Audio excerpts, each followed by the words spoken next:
berpikir konseptual nggak bisa. Bayangkan kekuatan retorik dari Bung Karno, logik dari Sultan Syahrir, pengetahuan intelektual peradaban dari Hatta. Kita sekarang itu kalau kita kasih skor 100, kita mungkin minus 20 sekarang dalam perbandingan serial dengan variabel yang macam-macam. Nah kan kita bisa ulangi seperti itu kan. Tetapi mengulang itu harus ada satu kepemimpinan, leadership yang kuat, yang bisa beri cahaya. Bangsa ini akan hidup kalau otaknya bercahaya gitu. Inilah Endgame. Teman-teman, hari ini kita kedatangan Rocky Gerung, teman saya yang juga sebagai guru filsafat di berbagai lembaga pendidikan. Bro Rocky, thank you bisa datang ke acara ini. No Gita. No news is good news. Ya. Bro, gue mau tanya, lo lahir di Manado tahun 59. Iya. Bulan Januari. Lo percaya dengan horoskop nggak? Horoskop itu... Lo Capricorn kan? Karena itu batas antara Capricorn dan Aquarius itu. Iya. Jadi kalau gue ketemu perempuan, gue bilang gue Aquarius. Kalau ketemu lo lagi, bilang gue Capricorn. Itu betul-betul loh, 20 Januari itu.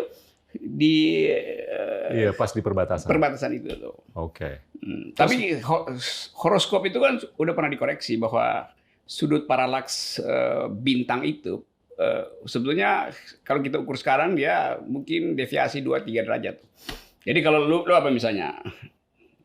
Gue Virgo. Virgo itu. Tapi gue juga agak-agak di ujung. Iya, Virgo bisa nyebrang ke Virgo Libra. itu September ya. Iya, Libra. Bisa Libra nyebrang itu. ke Libra.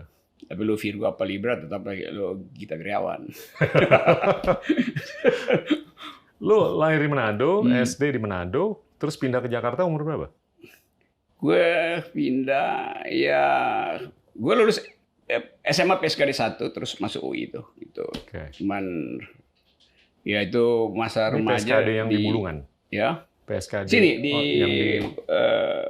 depan RCM di Diponegoro. Oke. SD-nya lulus di mana? Manado. SMP? Manado juga. Oke. Terus lu ke UI ngambil political science. Iya, hubungan internasional HI itu. Oke. Kenapa? Kenapa? Dulu gue suka baca International Herald Tribune itu. Tapi kemudian tertarik karena ada waktu itu konflik Timur Tengah, problem Palestina itu kan. Jadi gue mau pelajari itu dengan anggapan bahwa pengetahuan tentang Timur Tengah itu adalah standar untuk mengerti politik dunia tuh. Pada waktu itu tuh. Okay. Jadi gue baca banyak apa itu Sionisme, apa sebetulnya penyebab apa yang sekarang disebut diaspora atau asal usulnya, apa peran Inggris dalam Balfour Agreement. Declaration. Ini gue masih ingat tuh karena gue 1917. Yes, gitu-gitu. Lo gimana ngelihat situasi di Palestina sekarang atau di Timur Tengah? Ini kan akhir-akhir ini kan terjadi normalisasi kan antara negara-negara Muslim dengan Israel. Yes. Ada pandangan khusus atau? Ada. Gue nggak ikuti intensif lagi, tapi terakhir gue kira itu beberapa negara yang melunak terhadap Israel itu karena kebutuhan senjata supaya bisa dapat senjata dari Amerika, dia terpaksa mesti baik-baik sama Israel kan supaya dapat lampu hijau gitu. Nah itu yang dibaca oleh politik Muslim dunia sebagai pelemahan organisasi politik Islam sebetulnya. Tapi bisa aja berbalik lagi kan. Karena itu kita mesti lihat itu sebagai gejala diplomatik yang temporal aja. Karena Muslim sebagai global civil society, dia udah ada semacam pakem itu untuk melawan ideologi lain, misalnya kapitalisme atau komunisme itu. Jadi udah terbentuk satu ritme di dalam politik dunia bahwa menjadi Muslim itu sekaligus berupaya menghasilkan alternatif ideologi global gitu. Ini kayak gua ujian skripsi nerangin pada Yuwono Sudarsono. Tapi gue mau balik ke topik ini. Tapi kita balik ke enak juga diingatin soal bener. Ini menarik kalau menurut gue. Tapi gue mau coba Yap. tarik lu balik ke masa kecil lo. Lu baca Herald Tribune umur berapa tuh? Ya pas SMA awal-awal itu loh. Itu nggak normal, bro. Kan kita mesti baca itu kan itu nggak dijual sekarang, kan dijual di mana-mana. Itu adanya di apa namanya itu? Dulu belum ada internet. Belum ada. Tahun 80-an Karena atau 70-an. kan rumah gue deket Hotel Indonesia kan. Oke. Di Peacock yang di Mandarin. Enggak, Peacock itu di Hilton. Iya, Nah, di coffee shop. Yang di Hotel Indonesia ada apa namanya? Gua Rama itu. Iya. Bar itu kan. Nah, itu gue bisa ke situ baca, karena tinggal nyebrang dari gue tinggal di Jalan Haji Agus Salim itu kan 200 meter ke Hotel Indonesia, nyebrang Tamrin, hanya mau baca itu kan, atau nunggu telefax. Dulu kan masih pakai telefax kan, gitu. Dan gue anggap bahwa lama-lama gue lihat, gue rasa gue udah ngerti itu, karena yang diterangin di kelas hubungan internasional UI yaitu berita-berita juga, ya gue baca sendiri tuh. Gitu lah. Gue nggak tahu banyak orang waktu SMA udah baca Herald Tribune. Gue aja nggak baca. Iya, Kompas bikin rubrik internasional berita-berita, tapi gue lupa tuh kenapa gue ini ada IHT gitu. Dan dengan berupaya untuk pahami itu, tapi dia jadi energi karena akhirnya gue studi itu hubungan internasional, HI. Terus dari situ lu nggak tahu gimana menjelma jadi guru filsafat. Itu gimana tuh transformasinya? Gue masih ambil belajar Departemen Elektro, Fakultas Teknik, terus belajar masuk filsafat itu. Iya. Terus juga gue punya jaket kuning Fakultas Hukum UI. Jadi gue 4 jaket kuning lah di UI. Tapi semua itu sebenarnya nggak gue selesain itu. Karena gue anggap gue udah ngerti gitu. Nah, filsafat juga sebetulnya gue nggak selesain. Cuman karena beberapa profesor bilang, Rock tuh selesain dong gitu. Dia lobby teman-teman gue yang senior kan. Dibilangin dong si Rock itu selesain. Gue bilang, ya gue pikir deh. Akhirnya 2 minggu sebelum DO, lo kalau nggak selesai dalam 2 minggu, DO tuh. Kata profesor termasuk Tuti Herati itu yang guru gue di situ. Gue bilang, ya. Lama-lama dia telepon lagi, udah oke deh. 4 hari sebelum gue DO selesai itu barang tuh. Jadi gue speed nulis skripsi itu ya mungkin 8 hari. Wow. Tentang pemikiran Frankfurt School, Jürgen Habermas. Wow. Kan kalau udah ada di kepala kan nulis kan tinggal tinggal minta tolong pacar ketikin kocok. Ya kan gue ngetiknya kan 2 jari lama tuh kan. 2 telunjuk. Telunjuk gitu aja. Habis itu ngapain? Habis itu ya udah nggak tahu ngapain. Tiba-tiba ada permintaan dari UI buat ngajar. Gue bilang oke, gue ngajar aja. Terus ya udah gue ngajar 15 tahun. Dan bikin perjanjian gue nggak mau terima gaji ya, gue mau ngajar aja tuh. Jadi jangan marah kalau gue nggak masuk. Iya gue bilang begitu tuh. Kenapa? Karena ya gue waktu itu gue udah bisa nulis di Kompas atau apa itu, ada seminar. Jadi gue udah cukup lah bisa. Kan gaji UI pegawai negeri kan berapa? Jadi gue bilang begitu supaya fair itu. Karena dia yang butuh gue tuh, bukan gue kan nggak ngelamar ke UI yang minta gue. Akhirnya gue ngajar situ dan bikin mata kuliah baru macam-macam itu. Gue ngajar S1, S2, S3. Bayangin gue lulus S1 gue ngajar sampai S3. Gue bikinin kurikulum sampai S3. Pada waktu itu kan nggak ada soal kan. Kan di luar negeri juga begitu tuh. Kalau lu punya pengetahuan gue pernah dulu. Nah, gue waktu itu belajar, guru gue tuh emang agak-agak khusus. Dia nggak punya gelar S2, S3. Tapi kalau gue bandingin sama yang lain yang punya S3, itu bukan berkeahlian khusus. Lewat. Iya. Jadi itu kalau menurut gue hanya formalitas doang. Lu tuh berkegilaan khusus. Iya. Sehingga kan smart itu dihasilkan dari ketajaman logik kan. Iya. Itu aja. Nah itu gue sering ledek. Itu profesor banyak betul, tapi isinya kompresor sebetulnya, angin kan. Ya orang mah refleksnya begitu kok. Dan yang plagiat profesor kan banyak betul. Dalam setahun ini misalnya udah 3-4 kasus plagiat profesor. Iya. Kan itu plagiat profesor kan sama dengan dia mengkorupsi pikiran orang lain itu lebih gila daripada mengkorupsi APBN gitu. Iya. Iya. Kan dia etik dia kan mesti hasilkan dalil, hasilkan proposisi. Dia pinjem proposisi orang dan nggak mau ngaku kan, itu nyuri kan. Iya. Dungu itu. Coba gue mau gali lebih dalam. Nah. Gimana supaya pendidikan di Indonesia itu bisa lebih baik atau jauh lebih baik? Harus ada satu focal point itu. Iya. Artinya, kalau kita bandingkan misalnya, kalau kita bicara begini, kita mesti lihat perbandingan misalnya. Prancis, paradigm dari pendidikan dia adalah solidarity itu. Iya. Kesetaraan manusia, karena dia berbasis pada egalite, fraternite, liberté. Jadi revolusi Prancis menghasilkan kegilaan orang Prancis terhadap hak asasi manusia. Yang sekarang bahkan waktu kasus terakhir kemarin kartun itu. Jadi Prancis tumbuh dengan satu paradigma pendidikan bahwa semua orang harus setara. Itu yang menyebabkan ide solidaritas. Dia belajar sejarah ilmu pengetahuan. Filsafat itu anak SMP itu biasa. Jadi kesetaraan. Karena ada pengalaman revolusi sosial. Amerika sebaliknya nggak punya revolusi sosial. Dia nggak pernah nurunin raja atau gantung Louis XVI di depan alun-alun kota Paris, dipotong lehernya tuh buat membuktikan bahwa kepala Anda raja itu tidak sakral, tidak datang dari raja, tapi dari rakyat. Ini buktinya bisa ditenteng-tenteng kepalanya, sudah dipotong gilotin. Nah dari situ orang belajar tentang kesetaraan manusia itu.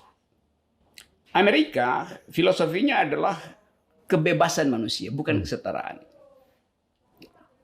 Liberty itu. Jadi Amerika menganggap bahwa ya lu mau belajar apa aja, silahkan lu mau jadi apa aja tuh. Yeah. Karena satu filosofi bahwa semua orang datang ke Amerika bebas untuk kompetisi kan. Yeah. Kan Amerika nggak punya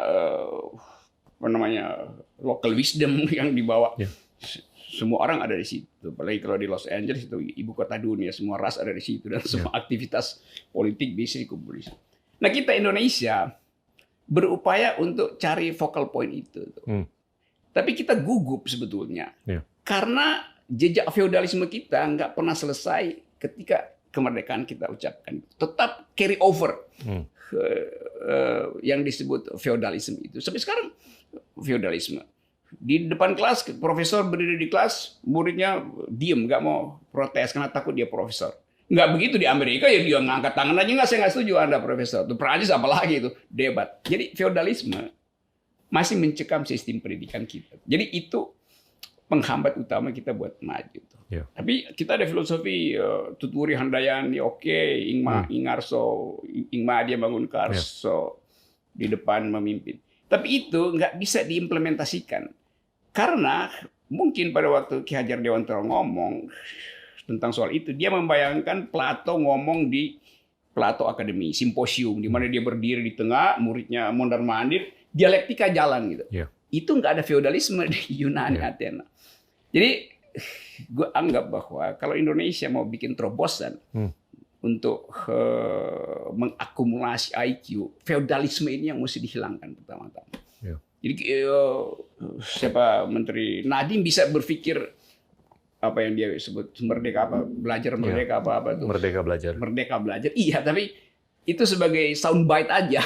Yeah. Sementara infrastrukturnya ada feodalisme. Di mana itu? Di partai.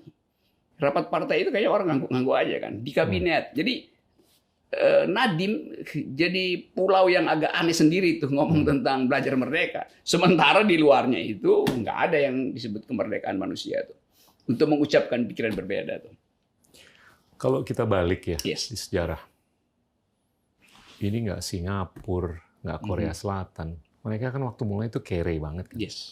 Dan mereka tuh bisa dibilang masih terbelenggu oleh feodalisme. Mentalitas kolonial yang ada kan beratus-ratus tahun. Oke lah ada Jepang selama 3,5 tahun, tapi itu disrupsi yang kecil terhadap apa yang sudah berkelanjutan. Tapi kalau gue lihat mereka bisa keluar dari gua itu untuk mengubah mental atau mentalitas bangsa.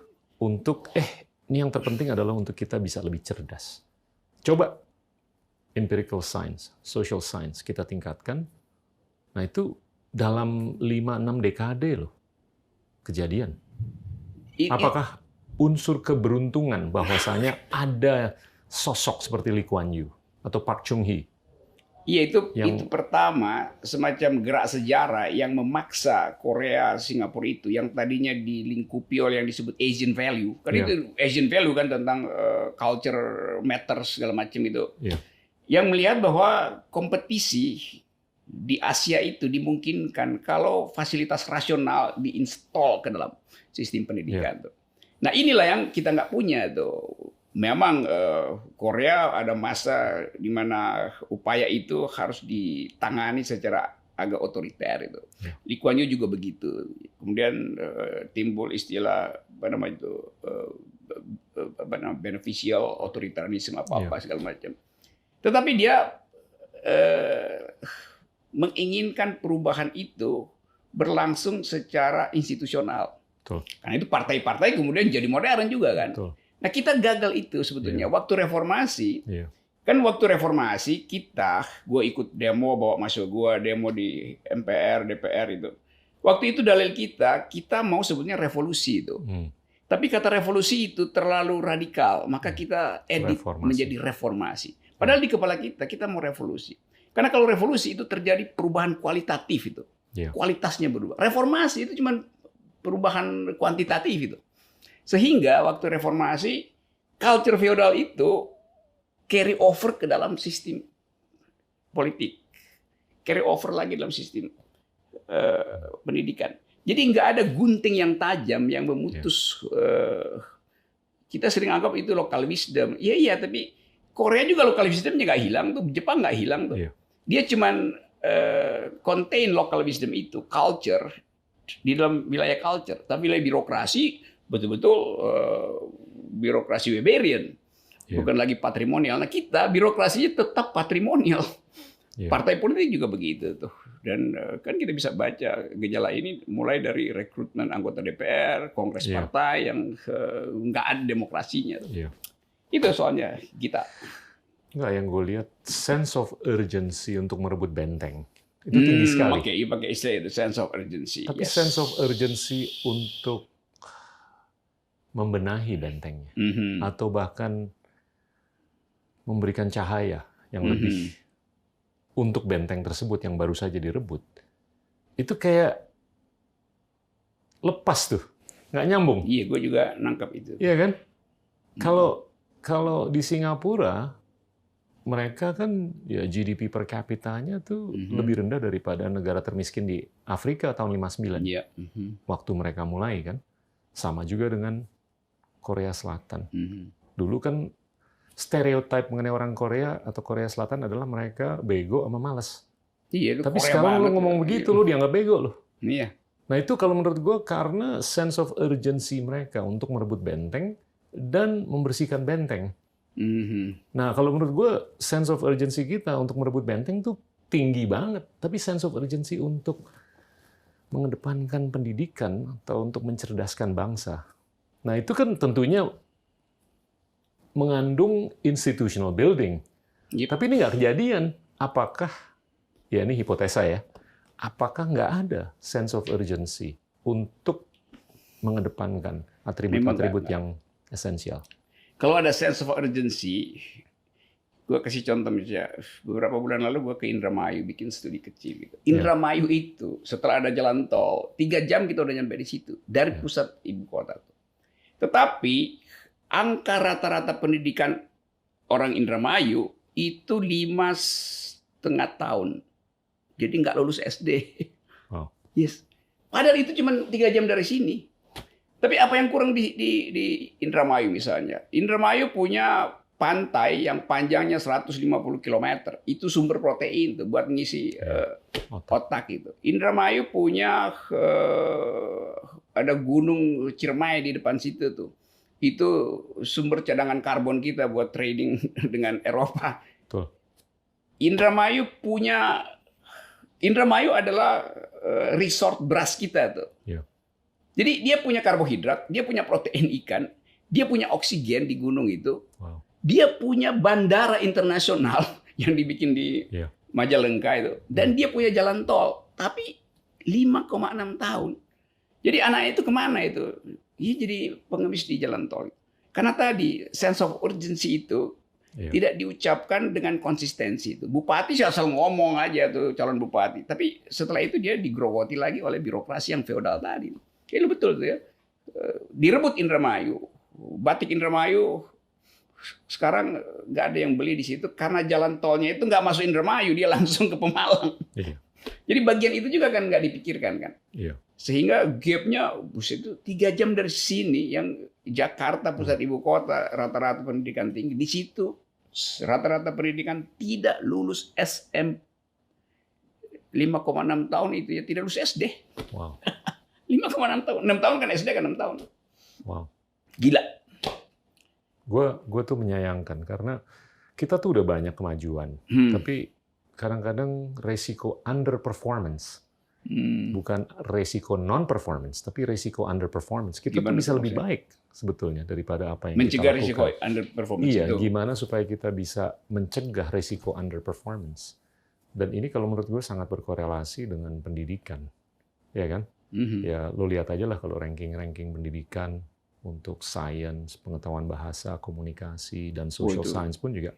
Ya kita realistis lah. Tapi gue sih nggak apa-apa. Kita ikhlaskan. Tapi what-nya itu kita udah jelas. Tapi how and who-nya, itu yang kadang-kadang kita nggak, agak-agak butek. Nah itu kita perlu roadmap. Dan roadmap-nya tuh ya walaupun inkrementalis nggak apa-apa. Tapi asal jelas. Dan itu kalau menurut gue penting loh untuk masa depan kita. Satu hal sebetulnya ini soal kan pendidikan itu seringkali itu ditarik oleh figur seseorang gitu, oleh leadernya tuh. Nah kemalasan di dalam berpikir terlihat di mana-mana sekarang. Jadi orang juga merasa ya gue udah bisa main Twitter, udah bisa TikTok, IG gue ada yang komen, dianggap itu udah pengetahuan kan. Juga kalangan yang disebut selebritis juga begitu. 2 kali, ini saya mau kasih kritik kebudayaan aja tuh, 2-3 kali tampil merasa jadi selebritis. Selebritis itu paham tentang seluruh pikiran dunia, karena itu lu disebut selebritis. Kan masa dia cuma paham tentang sinetron yang dimainin tuh, karena pers cuma sorot itu tuh, lalu terlihat dia pakai apa namanya Hermes itu, lalu jadi selebritis. Dia nggak ngerti bahwa Hermes itu, misalnya kalau kita tanya apa yang disebut Hermes itu, ya ini tas mewah. Lo Hermes itu dewi pengetahuan, yunto perdagangan kan, dia nggak ngerti itu Hermes itu. Yang penting dia bawa itu. Itu yang terjadi kan. Nggak ada kaitan antara yang dia konsum dengan pengetahuan dia. Dulu misalnya Hermes itu justru disebut sebagai tasnya Grace Kelly. Karena Grace Kelly pakai Hermes itu buat nutupi kandungan dia dari paparazzi itu. Jadi sebetulnya dulu dipakai buat melindungi privacy itu. Sekarang dipamerin. Ini nggak Pak? Catatan kaki aja. Lo kayak dutanya Hermes lo. Iya kan sering kan kita, lu pakai Hermes iya. Lu ngerti nggak bisa pakai Hermes? Dan tas itu, tas Hermes pernah dipakai oleh Grace Kelly buat gebukin petugas yang punya restoran di Los Angeles. Dia mau masuk ke situ makan restoran Italia apa itu, ditahan oleh yang punya. Itu nggak bisa. Dia datang dengan sastrawan kulit hitam. Kata Grace Kelly, teman gue mau makan sama-sama di situ. Nggak boleh, Anda boleh masuk, teman Anda nggak boleh. Hermes itu dipakai gaplokin. Jadi itu tas yang di dalamnya ada jejak hak asasi manusia. Kira-kira begitu. Nah kita di sini gimana coba? Ada ibu-ibu dia pakai Hermes, terus pakai bawa babysitter, bayinya menangis, mau dipindahin ke ibunya, bilang, tangan saya kamu nggak lihat nggak? Saya ini lagi pakai Hermes, nggak bisa gendong bayi saya, dikasih ke babysitter. Jadi kedangkalan itu sebetulnya. Ya mewah tapi dangkal kan. Itu soal. Kalau gue bilang Nadiem tuh punya misi yang mulia. Tapi gue sepakat dengan lo. Bahwasanya kendala di sekitarnya dia itu cukup sistemik. Ya kan, struktural. Nah ini gue lagi mencari gimana nih untuk mengubah secara struktural supaya ke depannya nih directionality-nya nih ke arah yang benar. Nah gue mau agak sodok dikit nih. Akhir-akhir ini kan kita nih disodorin kemajuan-kemajuan mengenai artificial intelligence, di mana kita bisa merekayasa intelligence seseorang. Ini dengan asumsi bahwa kapasitas cerebral kita Iya. ini hanya 10% lah utilisasinya. Mhm. Tapi itu bisa ditingkatkan, Bisa. apakah secara biologis ataupun secara artifisial. Apakah kita harus memberdayakan hal-hal seperti itu untuk mengakselerasi kecerdasan? Sebetulnya bukan harus. Kita sudah di dalam tahap itu tuh. Kita sebenarnya sudah hadir sebagai makhluk yang separuh biotech gitu kan. Ya. Kalau ini milenial misalnya kita aja tuh ketinggalan handphone, kita ketinggalan separuh dari aktivitas kita kan. Gemeter. Gugup kita. Iya. Karena di situ kita kumpulkan bahkan emosi kita titip di situ tuh. Kita takut tiba-tiba WA gue dibuka oleh pacar gue, terus dia lihat ada model lain di situ kan. Jadi kita grogi kalau kita ketinggalan barang itu. Jadi sebetulnya handphone ini adalah extension dari psikologi kita. Betul. Dan itu berarti perkembangan teknologi dengan sendirinya akan menguji ulang yang disebut sebagai eksistensialisme dalam diri manusia. Ya. Apakah saya masih punya self core itu setelah ada teknologi? Ini kan udah robot mini kan yang Betul. udah berlaku. Nah kita mesti siap ke situ. Nah dalam persiapan itu kita memang akan berhadapan dengan problem etik. Ya. Karena ada ingatan sejarah bahwa ada Frankenstein, tapi kemudian orang lihat, bukankah Hitler juga dulu bikin rekayasa itu yang disebut biologis. Biologi eugenik itu, genik baru itu. Tetapi kalau kita terus-menerus menganggap bahwa moral itu atau etika itu bisa menghalangi teknologi, kita juga berhenti untuk mengembangkan etikanya sendiri kan. Jadi ethics evolve. Demikian juga high tech gitu. Nah ini yang mesti dijembatani oleh kurikulum. Iya. Nah kalau kurikulum itu gimana? Kurikulum kita tadi itu masih merayakan keagungan dari Wiro Sableng 212 tuh. Iya tapi Wiro Sableng pada zaman itu memang jagoan. Nah, sekarang orang perang itu pakai algoritma. Wiro Sableng algoritma kita ke situ tuh. Lalu pergi pada wah kita pernah jaya sebagai Majapahit. Iya, tapi itu kerajaan, itu nggak ada demokrasi di situ kan. Jadi memang memori kita selalu ingin mengembalikan sesuatu yang besar, grandiose itu, tetapi lemah sebagai alat untuk tadi untuk attacking the nation's stupidity gitu kan, karena feodalisme tadi. Urgency itu yang nggak ada. Nah sekarang Nadiem tentu kita mesti bantu Nadiem itu dalam upaya untuk memberi dasar baru supaya dia dorong terus itu bahwa dia memang akan berhadapan dengan birokrasi yang korup di situ. Dia mesti atasi dong itu kan. Jadi soal-soal beginian sudah elementer itu. Kayak begini nih sekarang orang semuanya kalau nggak baca Yuval Noah Harari itu dianggap belum intelektual. Tapi kemudian kita tahu bahwa ya karena cuma itu yang diterjemahkan oleh Gramedia kan. Padahal banyak buku sejenis yang juga bertentangan dan berupaya mendialektisir pikiran-pikiran Harari di situ kan. Sekarang misalnya dia baca Homo Deus, tapi karena keterbatasan bahasa dia nggak bisa ikuti debat Harari misalnya dengan artis siapa yang top di TED Talk itu. Itu kan mestinya diikuti dengan itu. Betul. Nah, bagaimana misalnya kalau Nadiem terjemahkan juga dialektik dari Harari itu di forum internasional yang setiap minggu kita bisa dengar debat itu kan. Itu kan lebih recent daripada buku yang diterbitin itu. Jadi lagi-lagi soal bahasa itu yang bagaimana misalnya anak masuk Universitas Indonesia masih diajarin bahasa Inggris kan gimana coba? Bahkan diajarin bahasa Indonesia. Lalu ngapain dari SD SMP? Lu tahu nggak, kalau gue perhatiin di negara-negara Asia lah yang maju ya, itu mereka punya sistem untuk mengseleksi siapa yang jadi guru. Dan yang menjadi guru di Korea itu harus top 5%. Di Singapura top 30. Dan di sini gue nggak pernah dengar. Dan banyak orang tuh nggak menyadari bahkan meng-underestimate bahwa korelasi antara kualitas guru dengan kualitas produk yang keluar dari lembaga pendidikan itu tinggi banget. Dan kalau lu taruh guru yang nggak berkualitas, ya hampir pastilah muridnya nggak berkualitas kan. ya ada lah perkecualian. Tapi kalau menurut gue ya kita mungkin aja jangan hanya memerhatikan kualitas muridnya, jangan memerhatikan kurikulumnya, tapi juga kualitas guru yang ngajar. Dan ini ya lo kan mungkin top of the class, untung lo mau jadi guru. Tapi teman-teman lo yang top mungkin pada mau jadi bankir, mau jadi apa, iya kan? Mau bikin startup atau apa. Nah itu gimana supaya kita bisa membudayakan bahwasanya profesi guru itu benar-benar yang menjadi magnet untuk graduate yang top. Ya misalnya nih, murid gua lulusan filsafat itu, dia jadi CEO di perusahaan kopi misalnya tuh, jadi analis di OJK. Karena kalau dia jadi guru filsafat itu nggak ada, di mana ada orang butuh guru filsafat. Padahal di Amerika lulusan filsafat itu ya udah pasti jadi analis di korporasi yang paling bagus, ada di West Wing segala macam gitu. Jadi kita nggak menghargai itu tuh. Jadi guru itu dihargai sebagai pahlawan tanpa tanda jasa, itu aja udah derogatif kan sebetulnya.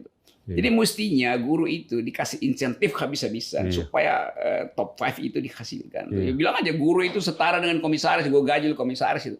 Jadi kompetisi itu dimulai juga dengan insentif yang bermutu. Jadi guru-guru kita terpaksa mesti cari tambahan, ngojek segala macam. Gila. Itu kalau menurut gue struktural. Lu tahu nggak di Seoul, di Korea Selatan tuh ada high school, SMA. Yang lulus dari situ suruh ngambil SAT, Scholastic Aptitude Test. 99% dari yang ngambil. Itu skornya perfect. Dan ya lu coba aja ngambil itu. Ya itu kan untuk dapat 98 percentile aja, jungkir balik lu. Ini 100%, perfect score.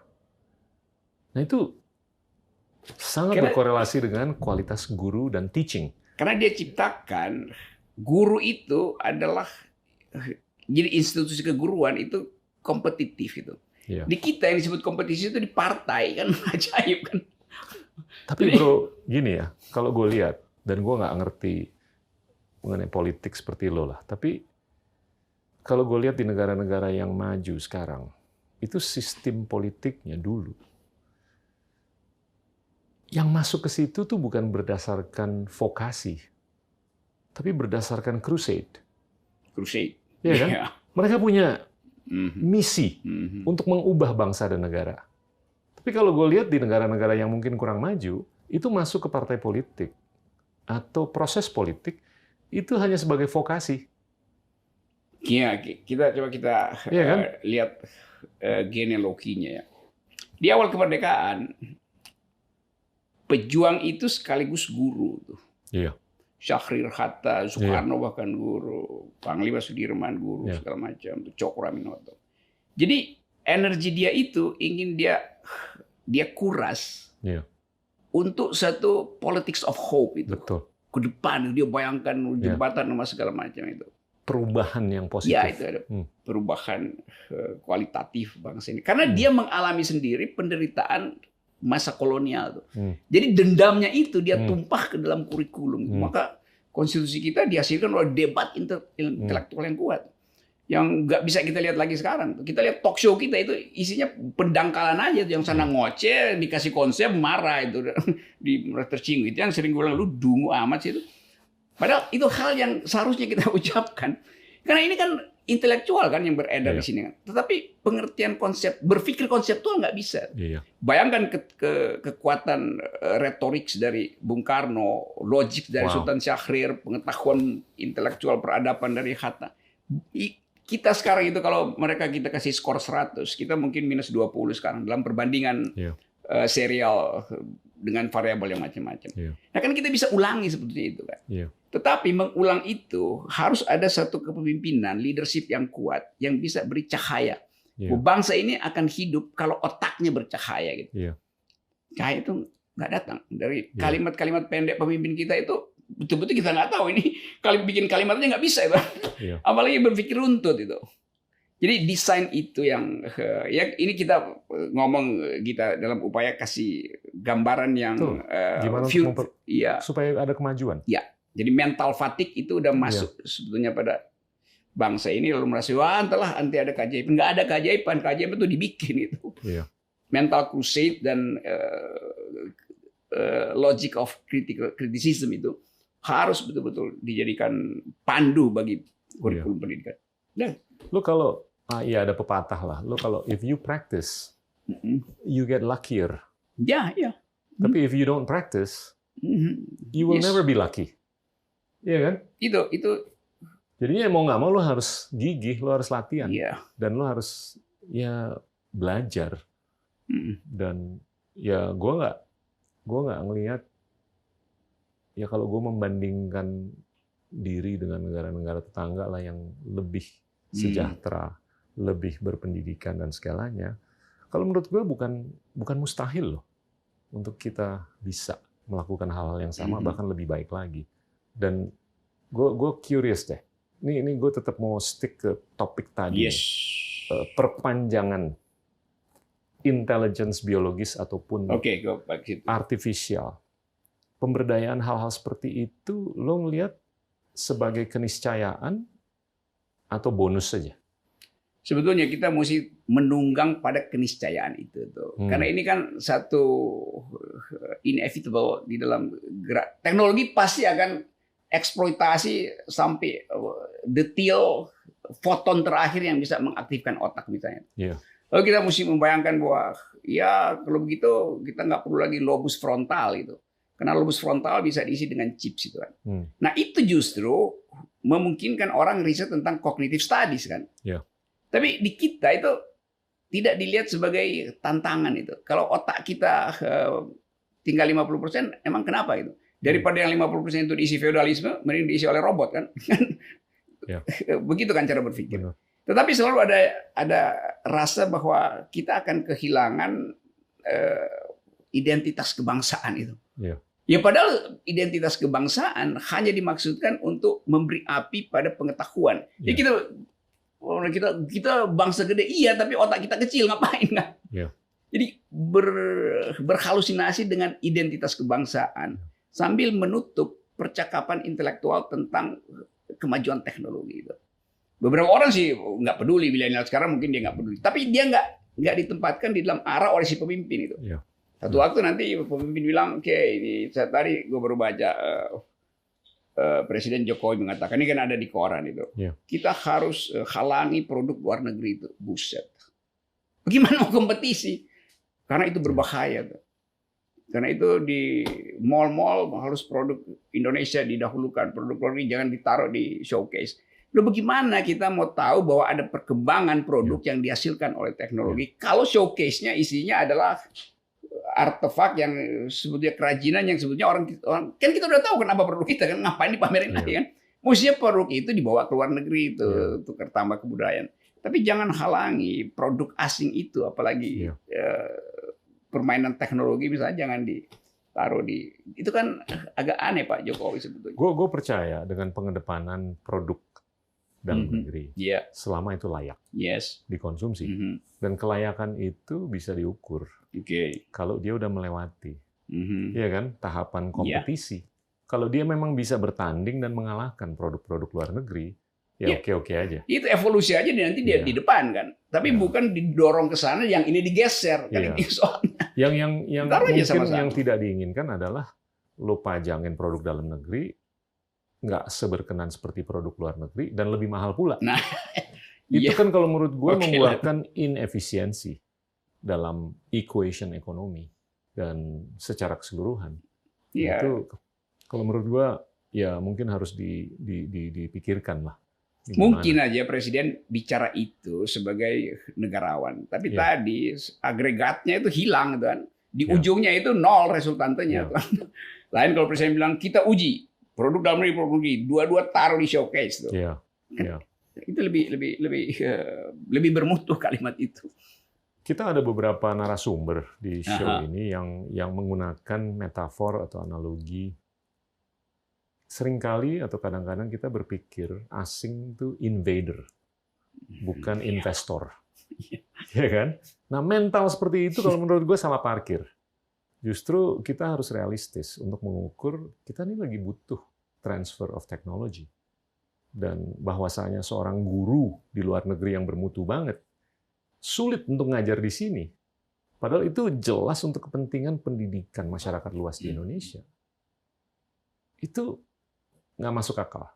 Bahwasanya ada seorang saintis yang punya paten lebih dari 1.000, dia bisa diberdayakan di sini untuk berkontribusi untuk kepentingan produksi, manufaktur, dan lain-lain. Nah, dengan keterbukaan seperti itu, gue lebih percaya untuk produk dalam negeri itu bisa unggul. Dan udah nggak usah diamanahkan lagi lewat policy atau kebijakan, dia udah pasti bakal ada di etalase. Lebih depan, lebih nongol daripada produk-produk lain. Ya, kalau dia bermutu dan ada distinctive karakter dari teknologi luar, kan dia akan supply create its own demand, gitu kan. Jadi ngapain takut, kan? Jadi mental ini sebetulnya, mental kita itu dibikin rapuh karena takut untuk bertanding dengan musuh yang dianggap berbahaya. Padahal semakin berbahaya musuh itu, semakin pertandingan itu bermutu. Gue nggak bisa stop menggunakan Singapura sebagai contoh. Itu yang Dimana paling dia kasat mata. niat dari awal, tekad untuk membuka diri, untuk menerima talenta dari manapun, bahkan kalau benar-benar bermutu, dibiayain. Dan itu prasyarat untuk mereka bisa menjadi global nation, global city, global economy, apapun lah. Dan terbukti kan, ya mungkin ada salahnya lah, nggak semua hal itu sempurna. Tapi kalau gue lihat dalam beberapa dekade terakhir, dengan keterbukaan yang mereka tampilkan, mereka bisa menarik talenta. Dan ujung-ujungnya yang dimanfaatkan justru mereka sendiri.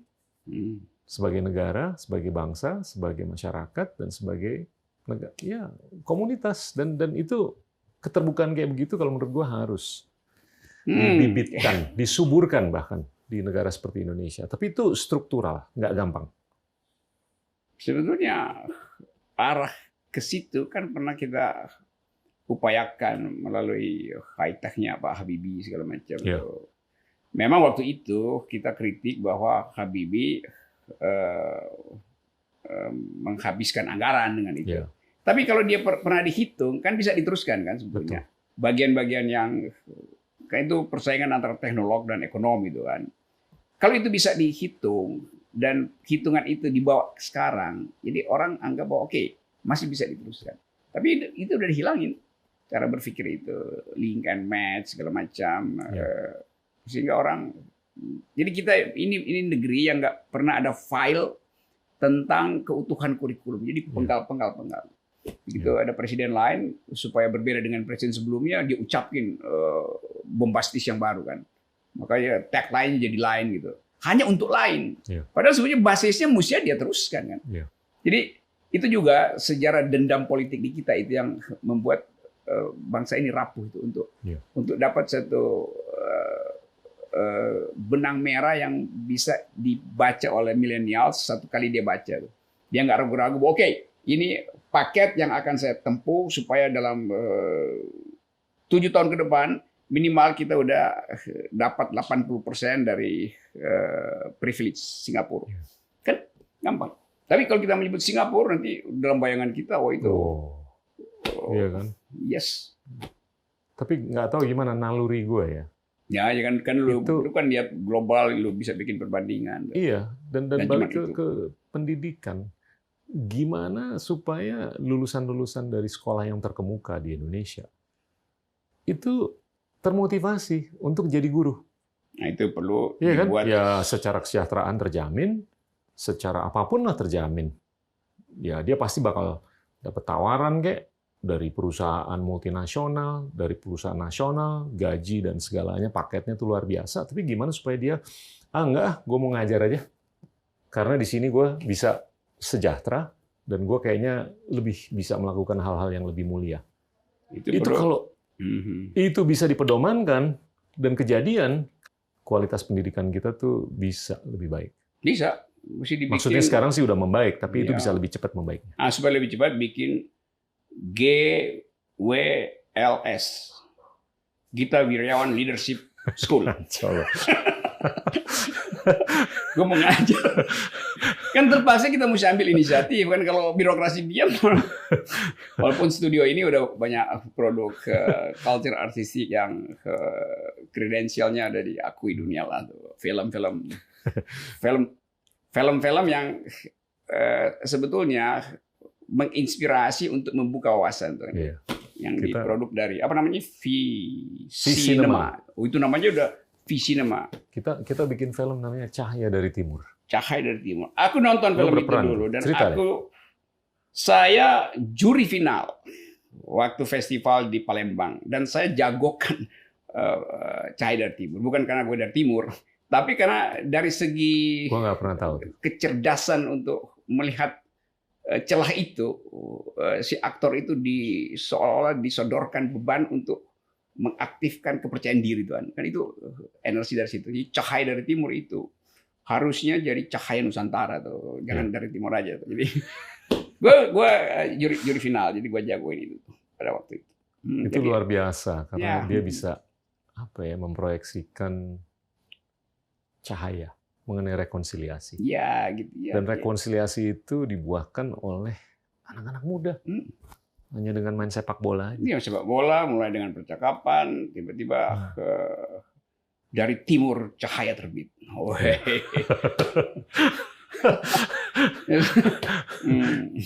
Bro, gue mau nanya lo mengenai sejarah. Sejarah, oke. Dan ini gue akhir-akhir ini sering agak bukan kritis, tapi bertanya, kenapa orang Indonesia tuh budaya bacanya tuh kurang? Apalagi budaya nulis.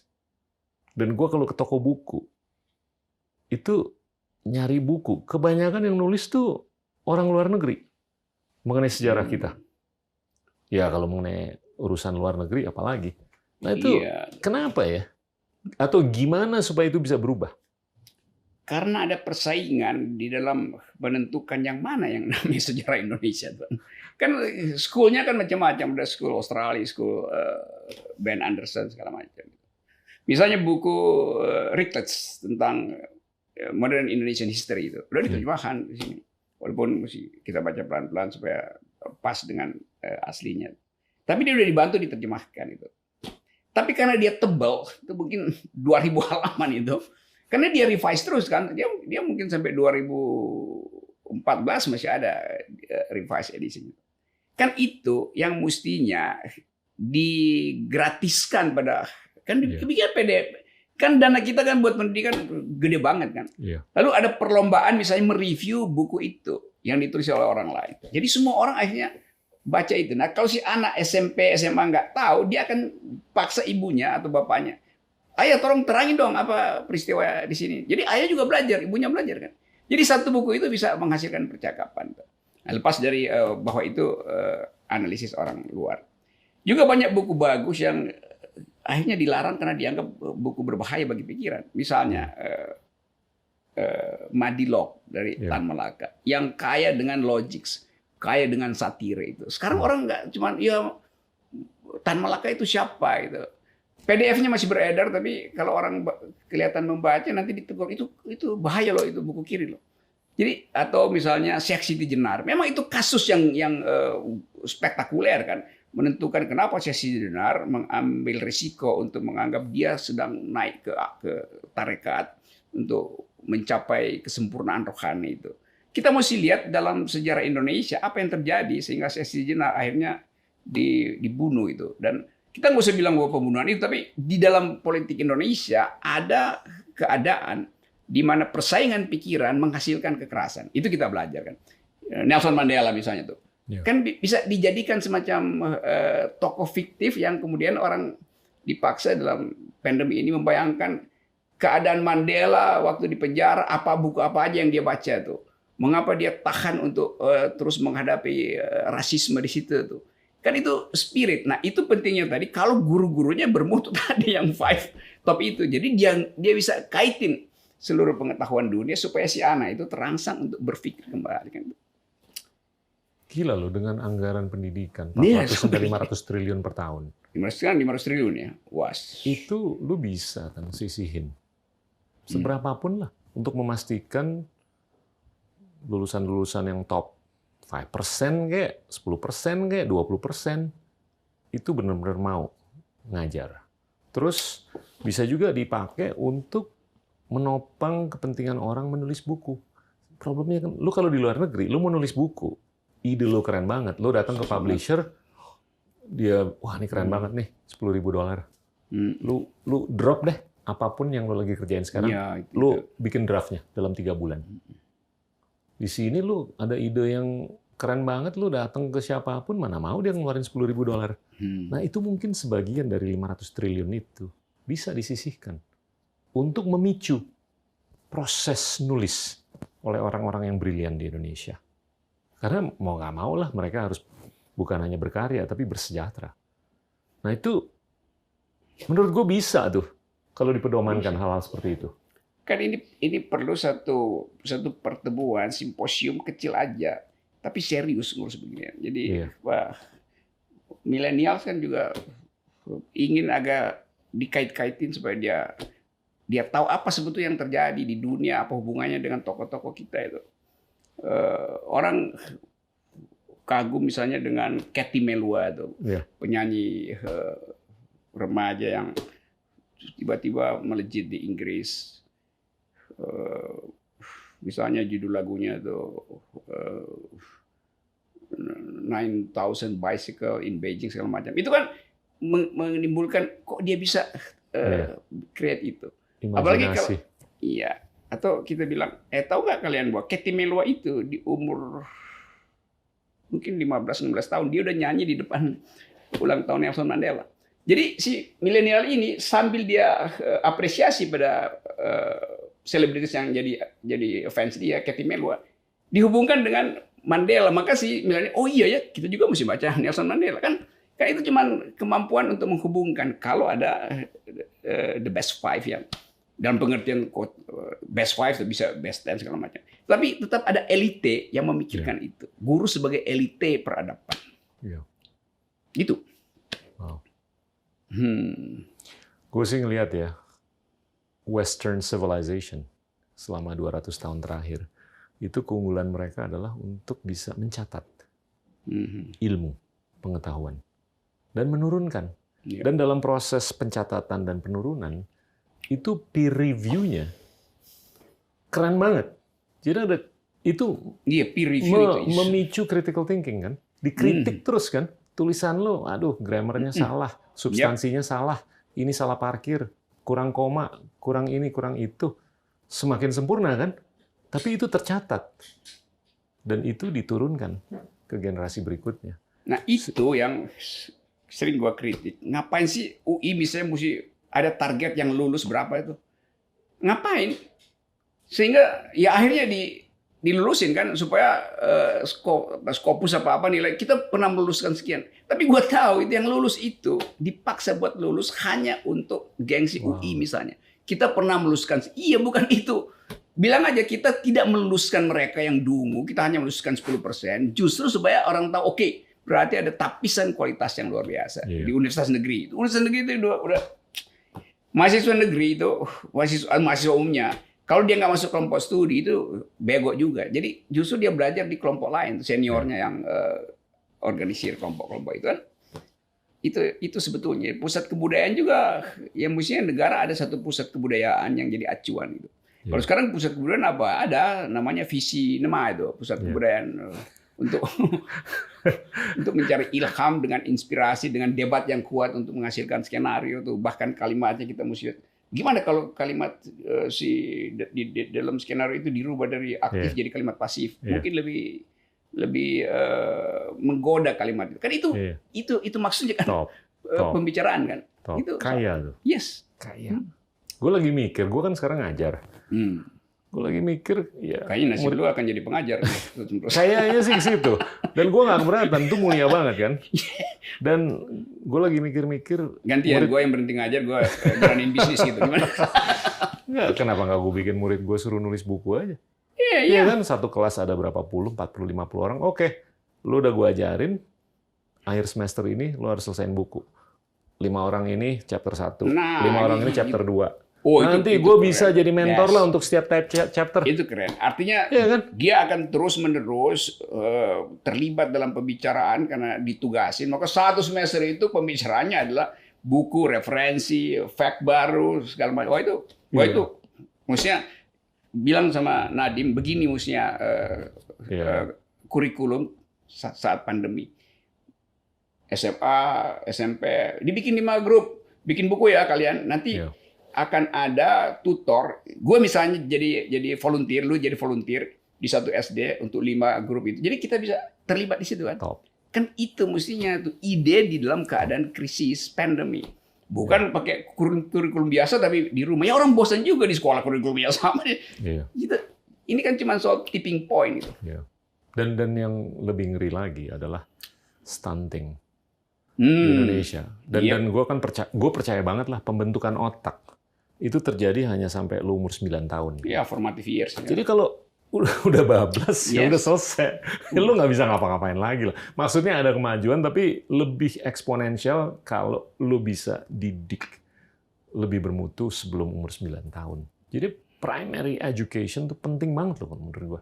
Jadi kalau gue lihat guru-guru yang ngajar di TK sama SD itu penting banget.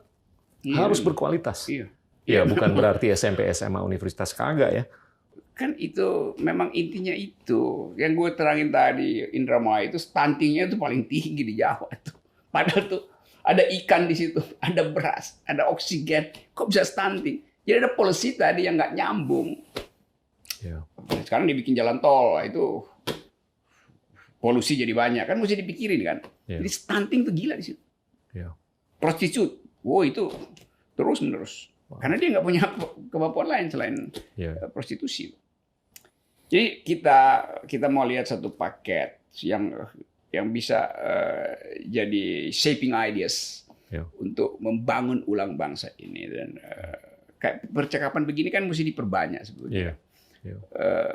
Misalnya satu menteri setiap minggu satu vlog aja dia ngomong begini dengan narasumber dia yang bagus, dia jadi moderator atau sebaliknya narasumbernya yang cecer dia tuh. Kan enak kan, lega tuh. Lalu anak-anak nonton, begini. Diskursuskan saja. Ya, jadi public discourse yang begini. Nah, kita bicara tentang politics of hope, harapan. Gue mau geser dikit nih. Mau nanya mengenai filsafat. Oke. Lu ngajar filsafat. Gue juga cukup ngikutin lah. Siapa philosopher yang lu paling idolakan atau gemari atau siapa? Kalau banyak orang kan Plato karena dia yang menciptakan republik yang nyambung ke proses demokratisasi di banyak negara. Kalau lu tuh gimana? Secara individual, kalau kita mau dekatkan karakter kita dengan seorang filsuf, itu kan tergantung apa yang jadi problem hidupnya gitu kan. Sehingga nggak ada patokan umum gitu. Gue misalnya suka dan ikuti logik eksistensialisme dari Nietzsche itu. Karena dia mampu untuk nerobos persembunyian etik yang palsu pada zaman itu, Christianity yang dianggap super segala macam itu, dengan mengucapkan bahwa the will to power, bahwa segala sesuatu akan kembali secara eternal. Kan itu merangsang kita untuk berpikir tentang bagaimana cara dia melihat keadaan sehingga dia menimbulkan filsafat eksistensial itu. Itu bagian filsafat yang ke dalam gitu buat mempersiapkan fasilitas batin berhadapan dengan kerumitan dunia itu. Dan saya kira tuh tahun-tahun 60-an semua orang itu gandrung dengan eksistensialisme kan. Dia mempengaruhi Beatles, lagu-lagu Beatles. Bagian itu juga masih masuk misalnya pada lirik-lirik dari Nina Simone yang berupaya untuk anti kekuasaan itu. Jadi kita bisa baca filsafat itu menggenangi wilayah-wilayah lain, culture, arsitektur, teknologi segala macam. Nah itu gue sendiri tuh anggap Nietzsche itu. Tapi kalau soal politik, ya Nietzsche tidak bicara itu. Gue mesti cari misalnya filsuf Amerika John Rawls misalnya tuh, yang berupaya mendamaikan, lo di Harvard pasti karena dia profesor di situ, melihat problem justice itu dengan mencoba mendamaikan antara liberal yang klasik dengan solidaritas manusia itu. Sehingga di dalam film West Wing ada caption, kalau dia macet perdebatan, call John Rawls. Kan orang, siapa tuh John Rawls? Cuman kita yang belajar begitu aja. Mestinya kan orang juga tahu kan. Dan dianggap John Rawls apa supirnya si presiden. Enggak. John Rawls sudah dianggap tahu banyak hal, sehingga call John Rawls. Karena enak tuh disebut. Call Cokroaminoto. Wah, itu. Call Gita Wirjawan. Kan begitu kan yang kita inginkan. Nah sekarang banyak filsuf baru yang lebih nyeleneh kayak Slavoj Zizek. Itu perkembangan aja dari pikiran-pikiran klasik Eropa tadi itu. Yang lo sebut dengan bagus tadi. Dia dibenamkan dalam institusi sehingga nggak hilang itu pikiran itu. Walaupun pernah gereja satu masa itu memberangus pengetahuan, dan pengetahuan itu disimpan di dalam museum-museum gereja Katolik. Nah dalam kaitan itu gue mau sebut satu filsuf namanya Umberto Eco tuh. Umberto Eco itu dia nulis satu buku novel judulnya The Name of the Rose itu, Name of the Rose itu. Yang kemudian jadi film tuh, Name of the Rose. Jadi dia gambarkan bahwa pengetahuan itu disembunyikan di dalam perpustakaan yang hanya boleh diakses oleh elite pada waktu itu gereja Katolik. Sehingga mereka yang masuk ke situ kalau nggak diizinkan elite pasti mati tuh, dianggap ini kutukan Tuhan. Padahal sebetulnya si penguasa pada waktu itu gereja, buku itu ditaruh racun di ujung halamannya. Kan kita biasa baca buku gini kan pakai lidah kan buat buka. Nah jadi ketahuan yang mati itu sebenarnya karena racun, karena dia nggak tahu itu ada racun. Kalau yang udah ngerti dia nggak akan pakai lidah tuh. Jadi suatu waktu peristiwa ada orang yang mati meninggal, lalu dianggap ini karena melanggar aturan Tuhan. Padahal itu adalah kerjaan kriminal mereka yang hendak menghalangi ilmu pengetahuan. Wow. Nah, kayak begituan kan, cerita itu aja kan bisa menimbulkan alam pikiran baru pada ilmu pengetahuan kita. Pernah ilmu pengetahuan dihalangi hanya oleh arogansi agama itu kan. Itu kan dalilnya. Lalu timbul perdebatan, di kita bagaimana? Apa yang terjadi? Bagaimana dengan Syekh Siti Jenar? Bagaimana dengan Pramudia Anantatur? Kan menimbulkan tadi lu bilang public discourse-nya hidup. Jadi kalau buat disingkat ya kira-kira gua hubungkan antara Nietzsche tadi, John Rawls, Umberto Eco, ya yang lain-lain boleh. Tapi kalau mau belajar ini buat yang anak-anak milenial yang nonton, mulailah dengan membaca buku Bertrand Russell, The History of Western Philosophy itu. Itu buku itu tuh tebal sih, kira 1.200 halaman. Tapi kalau kita pelan-pelan itu sejarah history of intellectual. Jadi kita bisa baca dari zaman Plato sampai abad modern. Misalnya buku itu selalu ada di kamar baca dan kamar tidurnya Bill Clinton dulu tuh. Dia selalu balik ke situ. Jadi semua filsuf dibikin pendek-pendek, tapi historinya dapat. Jadi itu kayak baca cergam aja tuh. Ya sedikit lebih susah dari baca Sinchan lah, tapi oke kalau dipaksain masih bisa lah. Lu tahu nggak tadi yang mengenai buku yang diracunin tadi, yang sebagai simbol perselisihan antara ilmu pengetahuan atau sains dan teologi atau agama, itu hampir sama dengan apa yang kita lihat kan di zamannya Abbasid. Yang jaya selama hampir 500 tahun. Dan itu kan ya kita bisa bangga lah sebagai negara muslim bahwasanya Islam waktu itu berkibar dengan sains. Ya kan, Al-Khwarizmi. Banyak yang nggak tahu bahwa algoritma itu muaranya adalah Al-Khwarizmi, algoritma. Dia yang membuahkan aljabar, matematika, astronomi dan lain-lain. Tapi itu ya di ujung-ujungnya itu kan ya apa sih ajaran-ajaran dari Hamid Al-Ghazali yang lebih mengedepankan revelations dibandingkan teologi atau sains. Nah itu kalau menurut gue menjadi watershed moment di mana yang lebih dikedepankan adalah agama dibandingkan sains. Walaupun Ottoman berjaya selama 500-600 tahun, tapi mereka nggak bisa mengedepankan sains seperti apa yang dilakukan oleh Abbasid selama hampir 500 tahun, semenjak Umayyad. Abbasiyah ya.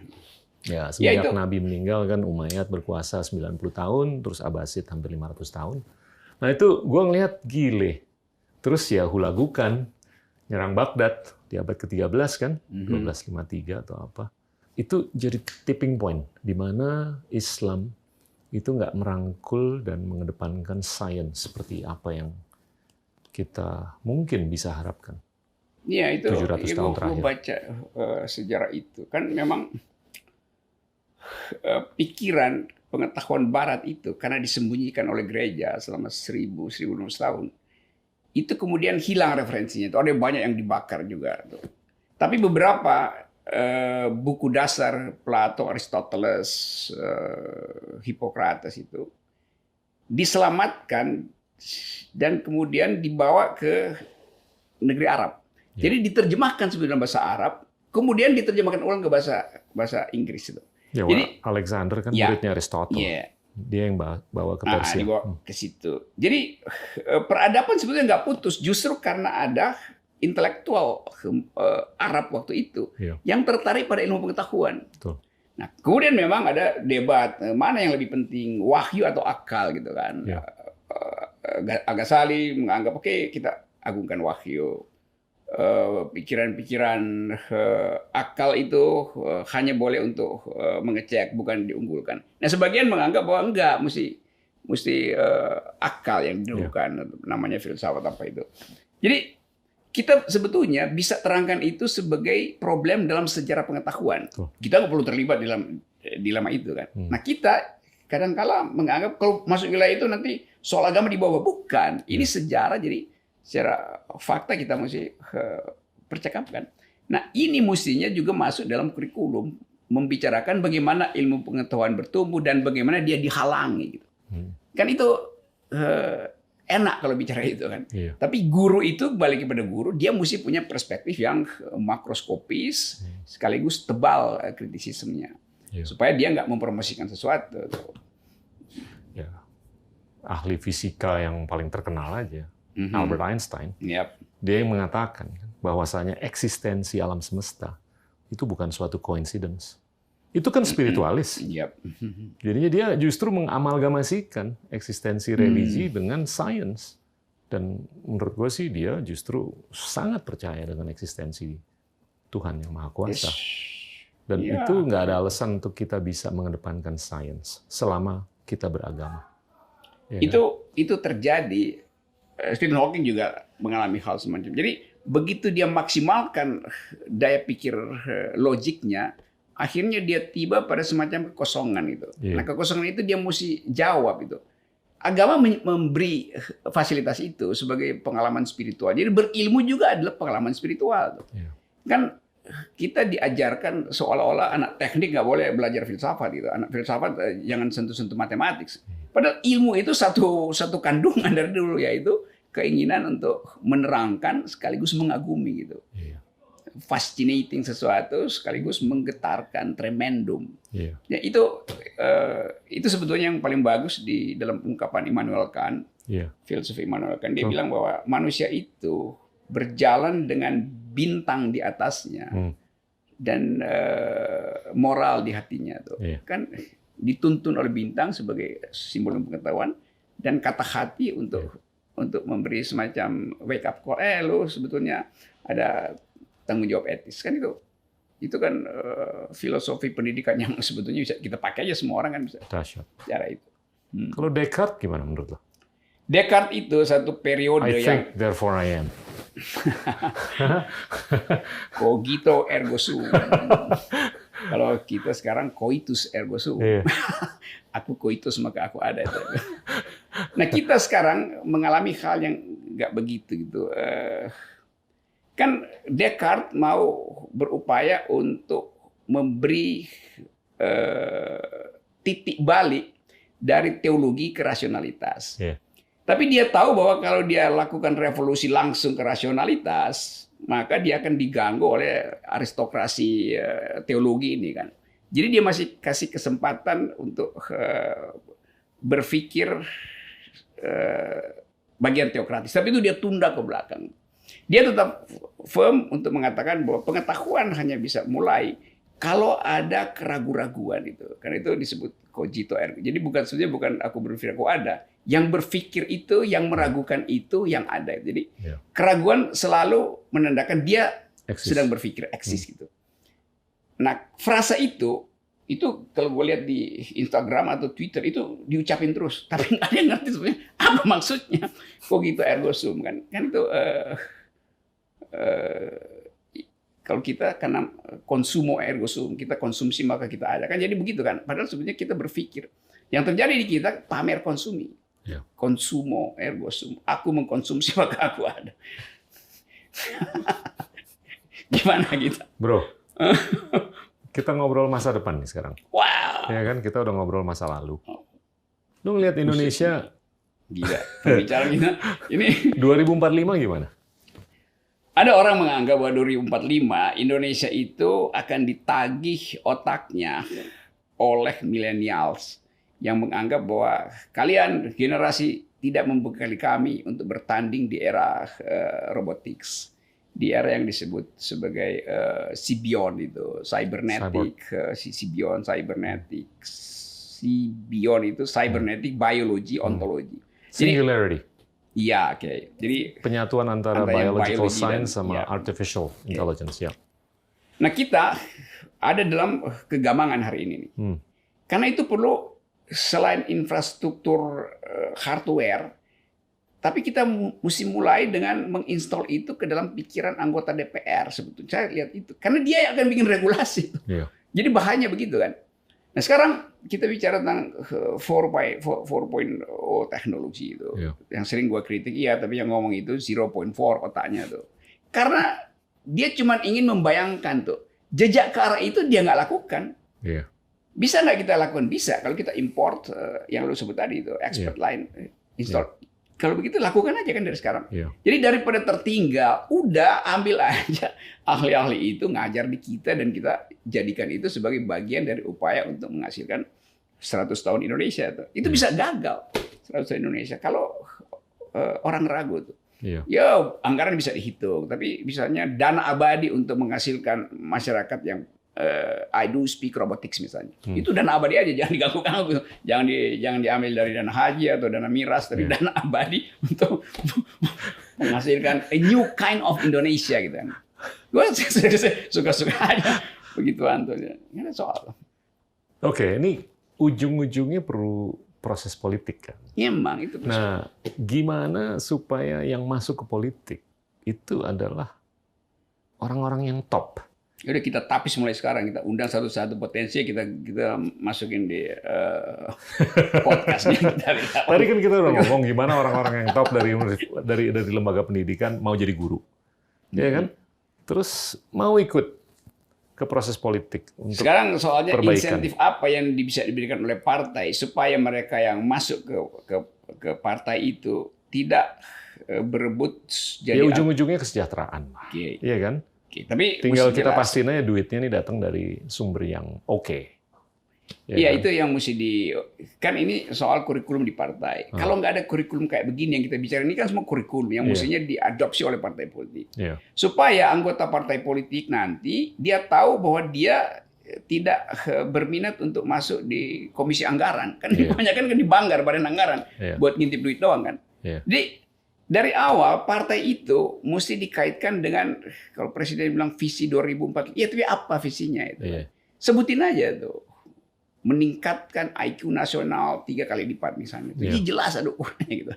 Sehingga si anggota partai politik nanti juga akan dilihat oleh rakyat. Kalau lu nggak bisa berdebat dengan logika yang bagus, kita nggak pilih. Mau lu sogok partai itu dengan amplop tebal, di outsource untuk dapat duit, nyogok jadi anggota DPR, kita nggak akan pilih. Karena kita udah pakai standar bahwa politik itu adalah debat konsep. Debat konsep itu dasarnya adalah kemampuan untuk merumuskan ide dengan logis, koheren, dengan implikasi yang terukur. Cuma itu aja kan idenya. Maka tentu aja dosen mungkin akan keluar dari universitas buat anggap, partai ternyata lebih hebat dari universitas karena ada kurikulum yang diasuh oleh Gita Wirjawan misalnya kan.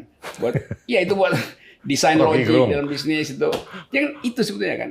Kan kalau misalnya orang bilang Gita Wirjawan ngajar, ngapain sih Gita ngajar? Kan dia pengusaha. Jadi orang nggak tahu bahwa baju jas publik kita itu kita perlukan mungkin ya 4 jam doang untuk bisnis. Tapi kita ingin agar supaya setiap orang jadi guru. Jadi potensi itu kan ada Kopassus kolonel ngobrol sama gue tajam banget pikirannya tuh. Gue pernah ngajar di Seskogap Abri di Bandung itu. Ketemu dengan kolonel itu. Dia baca literatur melampaui Profesor Usa, gue kagum banget. Karena dia berpikir bahwa gue militer. Tapi itu tugas saya buat negara. Tugas saya buat bangsa lain lagi. Itu mendidik. Negara memang perlu saya, kepangkatan saya. Tapi otak saya harus saya isi. Karena saya ingin jadi guru. Itu kan gila tuh orang. Wow. Begitu kan. Yang nggak disorot oleh talk show. Karena nggak boleh ngomong. Kalau militer hanya boleh ngomong tentang army readiness. Bukan thought readiness itu. Kan?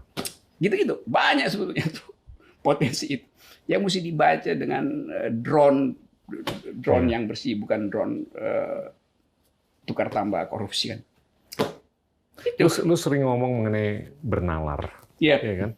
Gimana tuh untuk kepentingan kita bisa jadi bangsa yang hebat tahun 2045? Gue sering anggap bahwa orang takut konfrontasi sih dalam nalar. Ini cuma konfrontasi nalar kan. Kan kita hanya bisa maju kalau dialektik kita hidupkan kan. Jadi kita justru mesti minta dibantai. Kalau lu nggak mau minta dibantai, gue bantai lu gitu ya. Tapi kan itu membantai dalam pikiran. Atau gue tegur lu dalam pikiran. Gue nggak tegur moral lu, gue nggak tegur mental lu. Gue tegur pikiran lu. Gitu. Sehingga timbul diskurs. Diskurs kan bercakap-cakap. Lalu kita naikkan narasi. Sehingga kalau begitu kita dapat satu konsep, artinya seluruh konsep di bawahnya tercakup dalam konsep yang baru. Kalau sekarang kan kalau kita ngomong, kok tinggi amat bahasanya? Apa enggak? Ngapain gue pakai bahasa rendah? Kita mau naikin oktav dari narasi. Kan itu soalnya kan. Berarti kita mesti pakai kamus. Iya, lu bawa kamus kalau mau ngomong sama gue. Kan supaya naik. Kalau nggak ya segini-gini aja kan. Kemampuan kita neologisme, istilah-istilah baru kita nggak paham. Mungkin banyak orang yang kalau ngobrol sama lo atau duduk di depan lo terintimidasi atau tersinggung. Semestinya mereka harus terpicu. Iya kan? Ya mestinya tersanjung. Mestinya terpicu dong. Iya kan? Iya. Untuk oke, gue jabarin nih. Gimana nih untuk gue bisa lebih belajar? Itu yang gue alami kalau debat di talk show yang udah mulai tinggi, debat akademis, debat konseptual, argumentasi. Udah pasti tiba-tiba, iya tapi Anda ateis gitu. Jadi gue disebut ateis pun itu cuma label supaya gue berhenti ngomong kan. Karena kalau disebut ateis artinya nggak boleh ngomong gitu. Bukan Indonesia tuh. Kalau kita tanya, yang lu maksud ateis atau antiteis? Itu aja dia udah bingung kan. Tapi dia cuma mau bilang itu. Atau dengan gampang, Rocky Gerung itu kan pro LGBT. Lo apa hubungannya dengan... Kalau gue bilang, iya gue pro karena itu demokrasi. Itu artinya nggak boleh kasih kritik karena itu berbahaya. Jadi nggak mampu untuk melihat dunia yang di atas kita yang membutuhkan abstraksi. Jadi berpikir abstrak itu gagal di Gue mau challenge lo nih. Yap. Lu setuju nggak untuk kita bisa lebih maju ke depan? Ini bukan semata hanya ditopang oleh demokratisasi pipa komunikasi, tapi justru lebih penting demokratisasi ide. Dan gue melihat justru pipanisasi informasi ini sudah terdemokratisasi, tapi ide tidak terdemokratisasi. Paradoksikal kan? Dan benar juga. Itu kalau menurut gue mendilusi, menyiutkan proses belajar. Loh, kenapa kalau ada 1000 ide, kenapa nggak kita dengar semuanya? Kok justru yang mau didengar cuma 1 atau 2 dari 1000 ide? Padahal pipanya ada 1000, bahkan ada 2000, ada 10.000. Mungkin dianggap kalau pipa itu dia bisa didistribusi dengan pola gitu. Iya. Sehingga terjadi harmoni gitu. Kalau ide bisa dia bocor lalu terjadi kakofoni gitu kan. Orang takut pada kakofoni. Gue nggak menyalahkan policy maker atau siapapun. Gue justru menyalahkan pemilik teknologi. Karena mereka dengan machine learning, artificial intelligence, dan kepentingan komersilnya mereka, mereka sudah bisa memanipulasi psikologi manusia sehingga ini bipolar. Iya kan? Satu yang paling kiri, satu yang paling kanan. yang menyebabkan justru ini hanya gaung di sini aja, ini gaung di sini, ini nggak bisa komunikasi satu sama lain, nggak bisa penetrasi satu sama lain, dan itu menyebabkan tidak terjadinya demokratisasi ide. Iya, Itu mendangkalkan. Itu ada buku Madilog gitu. Tapi nggak tahu menurut lo, bahwasanya demokratisasi pipa, komunikasi atau informasi itu terjamin, tapi itu nggak menjamin demokratisasi ide. Itu menurut gue kurangnya ide, itu yang mengurangi atau mengerus proses belajar atau pendidikan. Benar dalam arti ketakutan pada orang berpikir kadangkala menyebabkan dia lakukan sublimasi dengan mengagungkan diri sendiri, mengagungkan komunitasnya.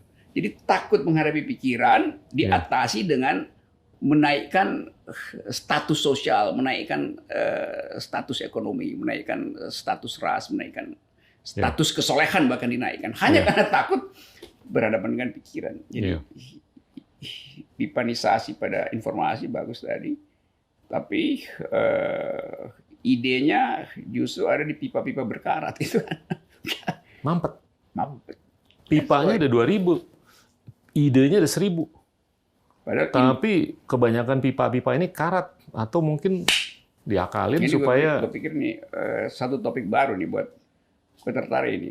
Itu pertanyaan kuriositasnya tinggi banget. Karena kita menganggap bahwa di dalam informasi ada ide, soal begitu kan. Padahal itu ide yang manufactured dari algoritma yang punya itu, dia alirkan lalu bifurkasi tak. Tapi dia kontrol ini. Kalau ide, dia pasti masuk di dalam pembuluh kapiler. Tak. Nah, ini kan cuma aorta sama vena itu. Itu good aja itu. Gue juga baru ngerti. Tapi gue pikir nih nyambung loh dengan kepentingan kita menuju 2045. Dan gue tuh kadang-kadang ketawa aja kalau orang wah jadi cheerleader bahwasanya kita jadi ekonomi terbesar nomor 4. Oke. Tapi itu nggak segalanya menurut gue. Kalau kita terbesar nomor 4 tapi kita masih jualan batu bara sama kelapa sawit doang, bukan berarti kita nggak boleh jualan. Tapi kita harus keren juga. Juga bikin simposium, judulnya begitu aja.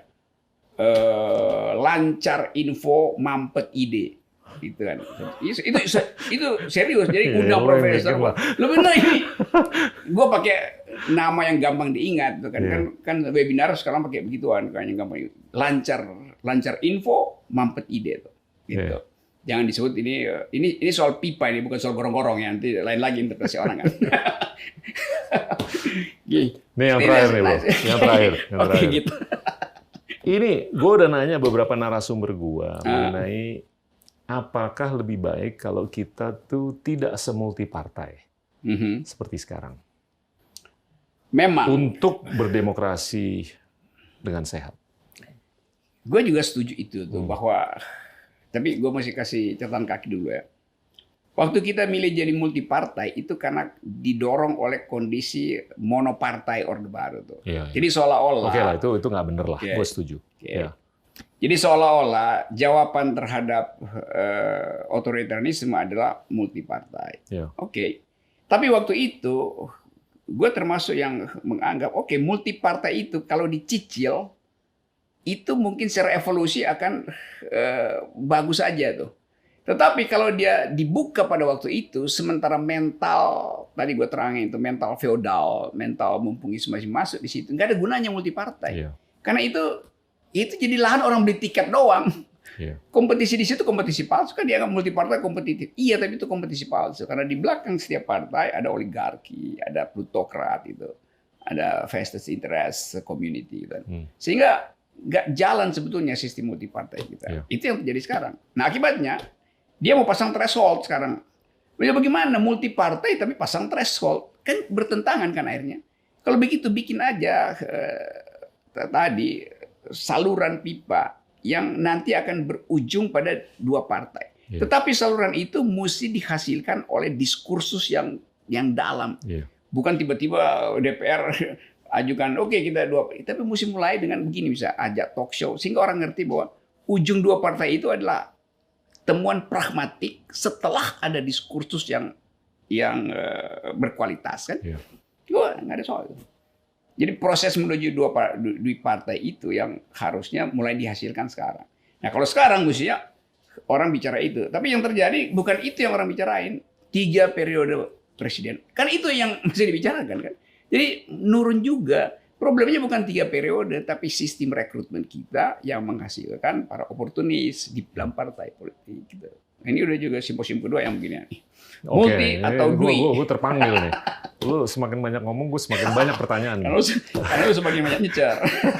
Gini. Lu tadi ngomong oligark, gitu. ya kan? Dan gue berhipotesa akhir-akhir ini bahwasanya eksistensi oligark ini bisa berkorelasi dengan peningkatan rasio koefisien Gini, kesenjangan, ya kan? Redistribusi kesejahteraan. Yes. Itu nggak semaksimal, nggak seoptimal seperti yang kita inginkan. Gini coefficient ratio udah meningkat, ya kan? Karena mungkin policy making-nya ini kurang oke nih, karena dipengaruhi oleh kekuatan-kekuatan oligark, ya kan? Dan kenaikan rasio Gini ini bisa dibilang reverse Robin Hood.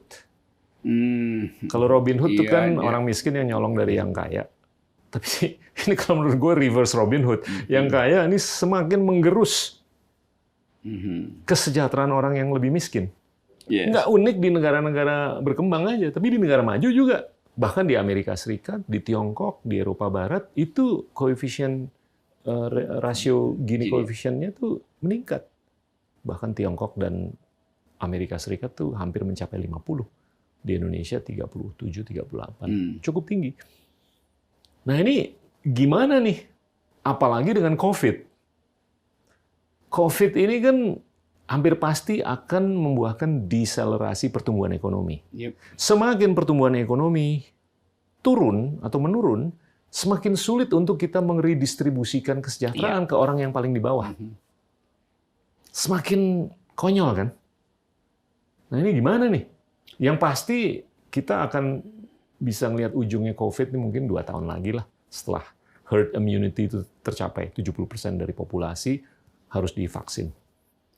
Kan yang terjadi sekarang, oligarki diperlukan. Tapi bukan karena tukar tambah politik. Kan oligarki harus diukur berdasarkan tadi. Dia fungsional nggak pada Gini ratio index itu kan. Nah itu yang nggak tidak dinegosiasikan dengan politik. Kenapa? Karena politik hanya butuh oligarki sebagai cash cow. Kan ini bahayanya kan. Jadi kita bukan anti oligarki, tapi dia tidak difungsikan untuk menghasilkan banyak oligarki yang positif. Yes, justru itu. Gue mau bilang begitu. Gue harus klarifikasi juga. Tapi selama secara keseluruhan postur kebijakan yang mereka bisa pengaruhi itu bisa membantu redistribusi kesejahteraan.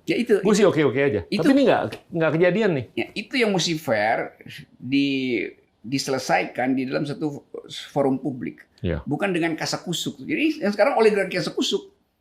Yang nanti bisa pindah juga dia kepentingan kan. Jadi dia tidak final melihat fungsi dia untuk menghasilkan kesejahteraan itu. Dia hit and run aja tuh. Dapat capital gain kecil dari ini capital gain bukan dari pasar tapi dari politik kan yang dia dapatkan. Jadi itu lagi kita balik pada ethics kita. Mengerti nggak kita tentang kontrol kebijakan itu? Mengerti nggak kita tentang fungsi oposisi justru untuk memaksimalkan distribusi welfare di ujung itu? Nah itu yang dihalangi oleh kekuasaan karena jadi satu paket sebetulnya dengan feodalisme masih ada di dalam ruang-ruang pengambilan kebijakan publik dan itu yang juga si oligarki dia mau bertanya udahlah gua tunggangi feodalisme aja kan dia mau berbisnis secara rasional dan dianggap ya sangat mungkin dia jadi rasional kalau dia nyogok gitu kan kalau nggak bagaimana dia mau akumulasi kalau hambatan birokrasi itu dasarnya feodalisme dan kapasitas nyogok tuh hanya ada di mereka yang lebih mampu. Yes, pasti. Iya kan? Ya itu juga bikin gap kan yang nggak bisa nyogok. Padahal sebetulnya yang ini juga nggak mau nyogok. Kalau bagus-bagus saja kan nggak Iya. diperas kan dia nggak mau nyogok. Akibatnya semuanya mau nyogok. Yang kecil nggak bisa nyogok, lenyap di dalam persaingan Iya. pasar yang rasional. Oke, ini yang terakhir nih. Gimana sih untuk kita bisa menang 10 Nobel, 10 Oscar, 10 Grammy, 10 penghargaan yang benar-benar oke banget secara internasional Kita di mesti, tahun 2045? Oke. Kita mesti buatkan semacam oase di sini yang menghidupkan metode berpikir itu. Iya. Supaya dia nggak brain drain gitu. Iya. Kan diaspora kita tuh yang jadi profesor. Tadi malam gue ketemu anak muda jadi young professor di Nottingham yang masih muda udah ngajar fisika itu. Dan merasa bahwa kita ini mau balik mau ngapain gitu. Kalau kita mau kebanggaan ilmu pengetahuan, ada nggak jurnal di LIPI yang bisa terima tulisan tentang riset terakhir ganggang laut dengan kimia yang baru misalnya? Nggak ada. Kalau ada pun, ya itu sekedar populer, grup peer review-nya nggak ada itu. Jadi dia bekerja aja. Ada satu anak dapat penghargaan dari Jepang untuk riset tentang mobil listrik. Ya dia riset di Michigan akhirnya. Karena lingkungan di sini itu ya ngomong doang kan, kita bikin mobil segala macam. Tapi yang dimaksudkan investor masuk, nanti kita jadi memproduksi, bukan software dari mobil listrik, algoritma dari teknologi baru yang dikembangkan. Jadi bisa betul kan? Masa kita nggak bisa, ini bangsa yang dijepit oleh kolonialisme, sekarang dijepit oleh global kapitalisme, mesti dia melesat gitu. Iya. Orang yang terjepit kan. Itu yang terjadi di India. India itu panen Nobel kemana-mana. Iya. Dalam soal sains lagi kan. Iya. Ekonomi, sains, segala macam. Jadi bisa tadi kalau oase itu memang disiapkan tadi. Dan yang lu bilang tadi, pipanisasi itu. Iya. Itu mesti dibolong-bolongin dulu. Supaya yang mengalir di situ adalah konfrontasi ide tuh. Jadi akselerasi pada ide itu yang akan jadi drive untuk menghasilkan guru yang bermutu. 10 orang ada soal, tapi dia riset bagus, dikasih jangan gajinya aja Kang online lebih banyak tuh. Mereka yang mau pulang juga itu banyak. Kalau webinar gue dengan teman-teman luar, dia pengen pulang. Iya. Tapi dia lihat gue mau ngomong di situ tentang perkembangan ilmu yang gue lagi terangkan di sini. Mau ngomong dengan siapa gitu. Iya. Kalau kebijakannya gue usulkan, gue mau mesti lobby dengan partai, karena partai yang menentukan regulasi, bukan dengan universitas. Universitas kita mesti tunggu sinyal DPR. Jadi hambatan itu yang bikin kita tertinggal terus untuk menghasilkan cahaya dari timur. Lu tahu nggak dari 600-an Nobel dalam sains itu 25% tuh diberikan ke orang Yahudi. Iya. Yahudi itu populasi dunianya itu mungkin 7-8 juta. Iya. Dari 7,5 miliar. Dan 20%. Kecil lah persentasenya kan. Kalau Muslim itu persentasenya mungkin 22% dari total populasi. Tapi yang menang Nobel itu di bawah 10 dari 600. Dan itu keturunan Pakistan dan Iran dan lain-lain. Jadinya dari situ aja lo udah bisa ukur, ya kan, penguasaan ilmu teknologi oleh masing-masing penganut agama. Tapi nanti orang menganggap bahwa teknologi hanya bisa maju kalau negaranya sekuler misalnya. Ya kita nggak bisa terlalu gampang lah stereotip kayak begitu kan. Pikiran begitu. Iya. Tapi Yahudi apa kurang radikalnya orang Yahudi beragama, semua orang Yahudi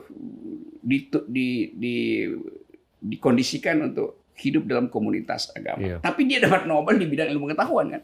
Jadi itu dua metode yang berbeda tuh, kecermatan untuk menghasilkan pengetahuan dan kedamaian untuk memperoleh asupan rohani itu. Betul. Dua hal yang berbeda.